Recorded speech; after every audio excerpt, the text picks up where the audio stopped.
What's going on, guys? John here from John's Fishing Channel. Thanks for tuning in. Today I'm headed to the Bass Pro Shop in Ontario, California. I'll be picking up a float tube, some fins, and looking at a couple other things for my gaming channel. I keep saying John's Game Channel because I'm really dyslexic and I have John's Game Channel, but I also have John's Fish Channel, which is brand new. John's Fishing Channel, which I haven't really said a lot. So I might say John's Game Channel accidentally or inadvertently and not notice it on occasion while talking about my fishing channel, and hopefully we can bring the fishing channel to the John's Game Channel. Instead of saying John's Game Channel, I'll say John's Fishing Channel over there. Wow, that's confusing. Anyways, I'm off to Bass Pro Shop to pick up some stuff, and I'm bringing you guys with me. Alright guys, so I'm on my way to the Bass Pro Shop here. One thing I thought I'd talk to you quickly about is sponsorship, like fishing sponsorships, game sponsorships, any type of sponsorship that you might want. You know, if you're a golfer, if you're a dirt bike rider, if you're a race car driver, you're always looking for people to sponsor you in what you do to help make it you know, more affordable for you to do it and also showcase some really great products. And if you start a YouTube fishing channel, you know, you're able to showcase products to viewers such as you guys. You know, I could take equipment, fishing reels, rods, fish finders, lures, I mean pretty much anything and everything I can take, test, demo, review, and give that information to you guys, and then you guys can take that info and say, you know, that was actually a really great lure. I really liked that rod. I'm looking for a lightweight action rod. You know, that's a fast action, you know, all sorts of stuff like that, and it'll allow you to do more in the end. And big or small, companies can help you and you can help them by just showing their product to other people and using it. So never be afraid to try to go out there and pick up some sponsorships, you know, in whatever you're doing in life, because it's just gonna make what you do easier and probably more fun. Oh man, sucks to be that guy. That's one mean looking minnow. Fish Company Restaurant. Alright, so I'm at Bass Pro Shop. Huge building. This Bass Pro Shop is really cool. I hope I don't get yelled at for filming or they say I can't film, because there's a lot of cool stuff in here I want to show you guys. Oh yeah, so I've got the float tube, the pump, paddles, net, pretty much everything I need to go float tube fishing. I'm not going to show it to you all right now. I'll set it up in my garage and kind of show you everything that I have. One thing that I do need to get is some waders and some wader shoes, but I have those in Minnesota, so I'll probably have them sent out. I'm going to pick up some rubber worms here because I don't have the type that I actually want to use, and the rubber worms are killing it in Minnesota, and I have a feeling if you fish them correctly, they're pretty good all year round. I'm going to stop and look at the boats quick. Gotta have a scale. 50 pounds. That'll work. One strange thing about shopping in California for fishing stuff is you have all this saltwater stuff. I mean, these huge rods, huge lures. You basically have two sections, freshwater and saltwater. And I really don't know anything about saltwater fishing. My Uncle Roger's gonna take me out and hopefully he'll get me into saltwater fishing. I'd like to figure out how to catch stuff in the ocean, but the ocean is so big that it's kind of mind-boggling just to go out there and try to catch fish. So we'll get that figured out eventually, but for now I'm gonna stick it with freshwater. Nice little pond set up here.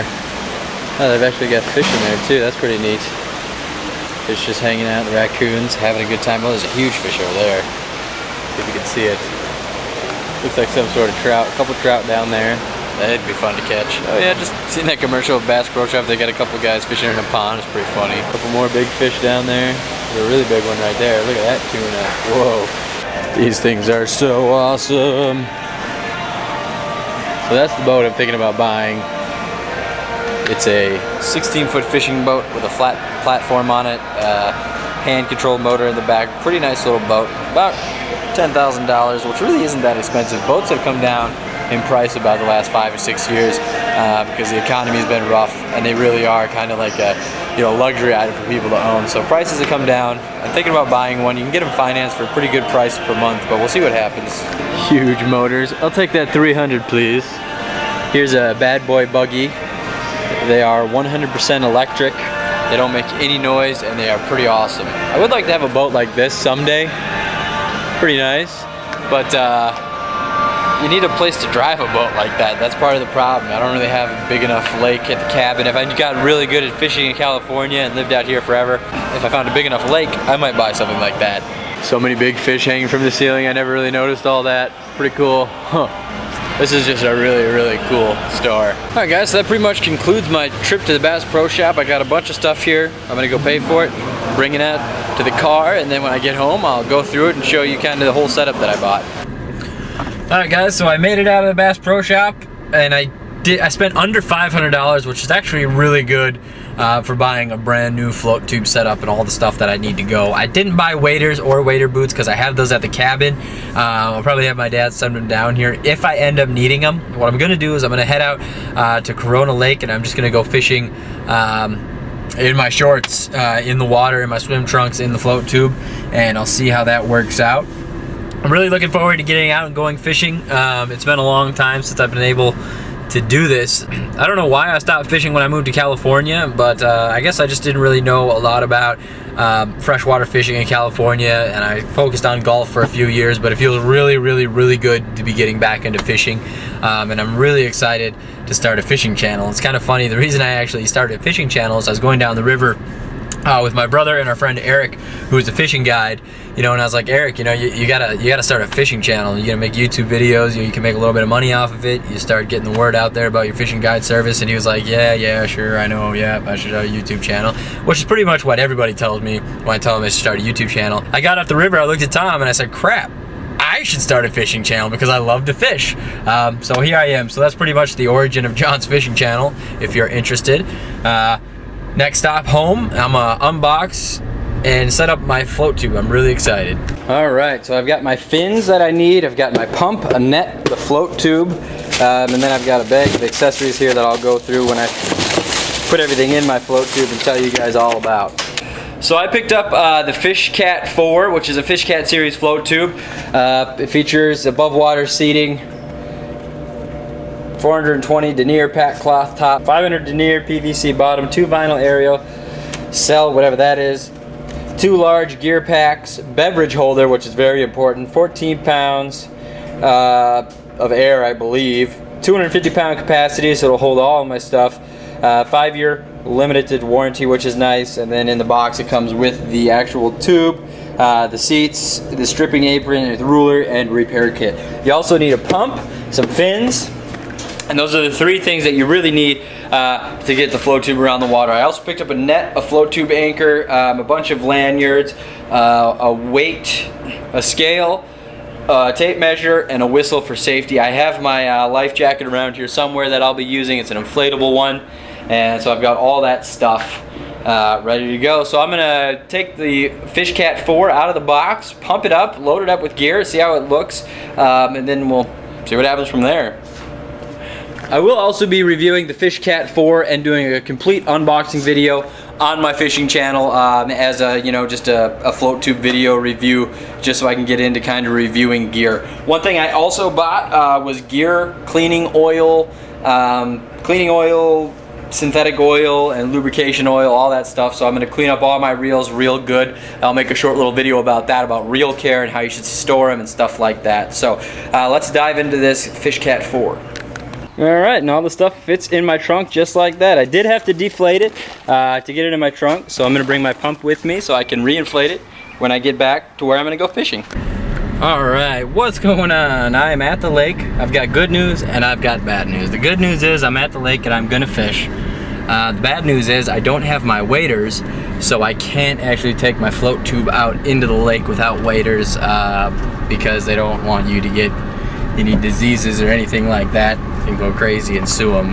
I don't know, there's some sort of crazy rare bug or slug or algae, something that got into Lake Elsinore and actually killed a swimmer a few years ago, so they're pretty protective of that stuff. So I'm gonna fish from shore here, and I'm actually gonna park right down here. I got a nice little spot to myself, it looks like, and hopefully I can find some bass here in the trees. God, this looks like a really nice lake. The water's dirty, so I'm gonna use really bright, loud, visible lures, but hopefully I catch a lot of good fish today. All right, so I've got my tackle box, my cooler, my rod, and I'm just gonna walk around the shore and cast from shore and try to catch some stuff. They said there's bass in here. It's funny, I said I wanted to catch largemouth bass, and the guy looked at me like, I don't think we have those. And I was like, well, there's pictures right there of them. He's like, oh yeah, those are bass. And I was like, oh yeah, you guys probably don't have smallmouth bass. They have really small mouths, and largemouth have really large mouths. And he was like, oh yeah, I never knew. So I'll be bass fishing from shore here. Hopefully we can catch some big ones. I just need to fish the wood. Over there's a really good spot. I can walk all the way around the beach and around to that side. I need to get my waders out here, and I really need to get a boat. But I think it'll be a really really good time fishing, and I'm kind of angry at myself that I haven't come here sooner. Okay, I don't know much about this lake, so I'm just gonna go with a shallow diving. I'm trying to catch large bass, so I'm going to use a very large Rapala. But this is a shallow diving yellow Rapala. Makes a little bit of noise, and they should really be able to see that. I caught my first cup ever, and it was in Southern California.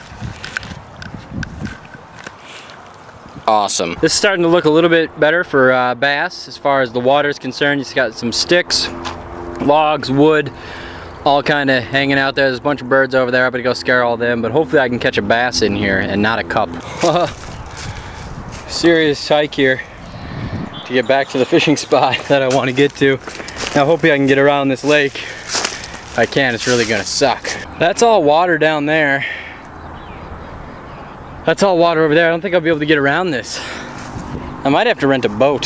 They have a peacock and chickens. It's a big tail. I don't want that boat. Alrighty, so here I am. I've rented a boat.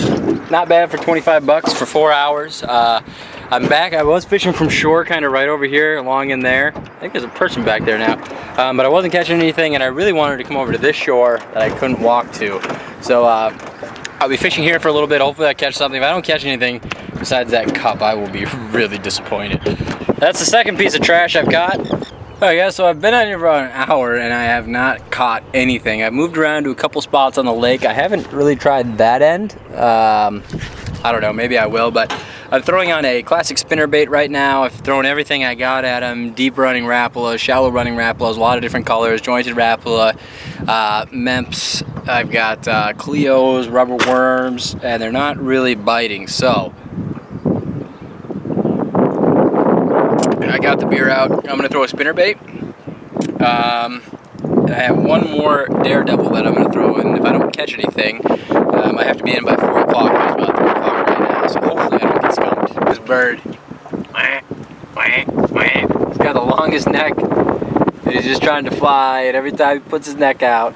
The birds are going crazy eating something on the surface. I'm not really sure what it is, if it's dead bait, that people are using dead minnows or something, or live minnows or what, but I've overestimated my Southern California fishing skills. I've been out here for about 4 hours. I haven't caught anything. I didn't even get a bite,